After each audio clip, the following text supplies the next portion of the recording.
How to build a custom exhaust for your car, part 3. Alright, so once you've got your cuts and it's time to weld, you want to grab your pipe and tack weld it onto your next pipe. To tack weld, Harbor Freight has this little guide. Otherwise, you want to make sure what your welder can do and at what gauge. Now, even when you're tack welding, you want to make sure you have your helmet on and a bright light so you can see everything.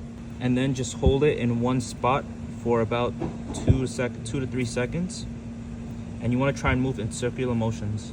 Once it's tacked on, you want to test fit it back on the car. I already did this step, so I'm actually just going to only weld in my wideband bunge. I'm also not going to teach you how to weld because there's tons of videos online that'll teach you much better than me, considering I'm not even a welder. For my wideband, I'm going to drill a hole where I marked here. It's late at night and that was really loud, but I got it done. But if you're installing something like this, you want to make sure that there's no gaps when you're welding this. Alright, so this is probably the most shittiest weld I have ever done, but I don't care because it looks like it's gonna hold. I'm just gonna bang it with a hammer a couple times to make sure it's good. If it works, it works. If it doesn't, I'm gonna just re-weld it.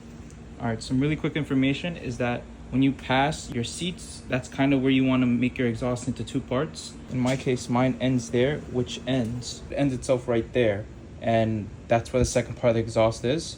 Second thing is, when you're putting in your exhaust hangers, you want to hold the part up with some extra jacks or something to keep it up. When you hold it up, you want to have it sit higher than where you originally would do it, because this droops down. This rubber piece will droop down. One thing I forgot to mention is that your welds and your pipes are most likely going to rust.